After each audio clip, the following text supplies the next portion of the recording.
another episode brought to you by DraftKings Sportsbook, America's top-rated sportsbooking app. Not only is it safe, but it is secure and reliable. And Deke, there is a promo code. Could you tell them what the promo code is, please? You sure you want me to? I mean, because they hear it from me all the time. I just feel like it's better when it comes from you. Okay. It's pretty simple. It's easy to remember. It's MOATS. MOATS. Boom. Can't go wrong with that. So for all the first-time users out there, if you use the promo code MOATS, you'll receive up to $1,000 in deposit bonus money. So stop wasting time, download the app, use the promo code, and get an opportunity to make a little money. All I'm going to say is this. What? I feel like the Pittsburgh Steelers are going to hold true to who they are, and there will be an outside linebacker or a linebacker select. All right, watch. There was a mock draft someone did, and they had us taking a linebacker, and someone said everyone's going to be pissed about this.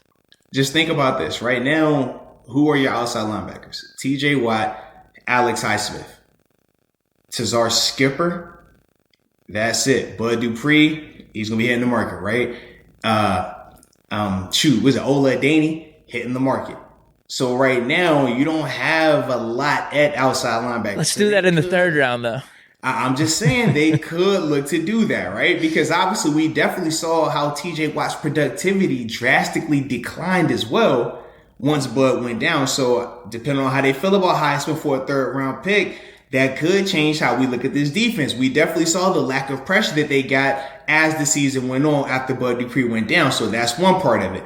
The second thing... Inside linebacker as well, because obviously Avery Williamson, Vince Williams, decisions going to be made in that, obviously with the money surrounding both of those guys. But then you got Devin Bush coming back from an ACL. Robert Spillane, who, at the time when he was healthy, played well. Obviously, towards the end when he came back in that playoff game, wasn't his best performance.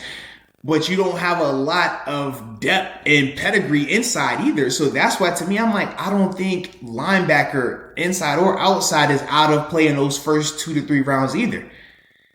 Those are definitely good points. Pieces, man. Yeah, because I think Steeler Nation will be a little pissed, but you're right. We've talked about this defense. We said when they've been elite, they get after the quarterback, but we definitely saw towards the end of the year they started to struggle. The pressure stopped getting there. We saw them, struggle against the run, especially at that linebacker position.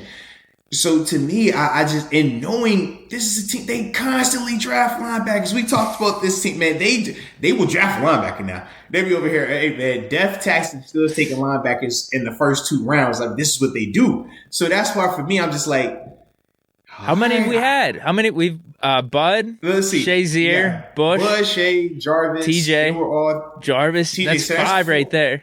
That's 5 within a 6-7 year span. Maybe 8. Because Jarvis was what, 13? I'm not Jarvis sure. Jarvis was 13. Shazier was 14. Bud was 15. Artie Burns was 16. TJ Watt was 17. Okay. And then Bush. Yeah. And then Bush was 18. Think about that, man.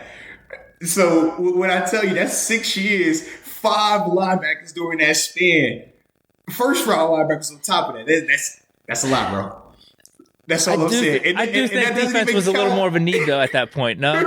Because, we had Bell, AB, Ben. What?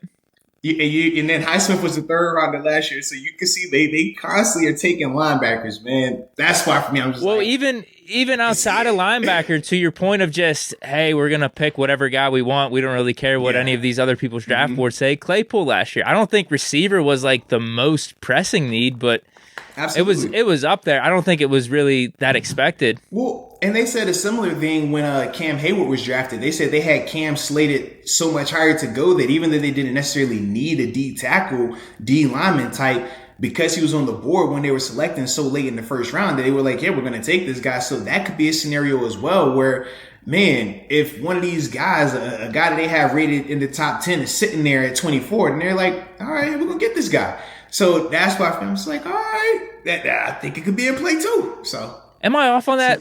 Was Claypool? Yeah, I don't know. Receiver was in the mix. You're absolutely right.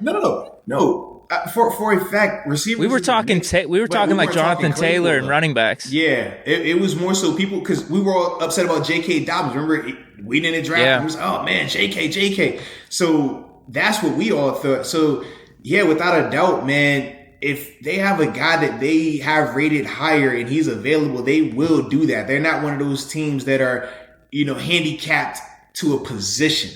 They will draft best available if it's there, without a doubt. And I think that's how it should be too, because that way you're going to get just a talented team, and you hopefully don't have to ever reach and draft a guy too early. A guy that should have been a third rounder, but because you needed this running back so bad, you drafted him at the front of the second round. That's not good business right there. So to me, man, them drafting just value in terms of just valuable players versus trying to fix needs, I think is a lot better.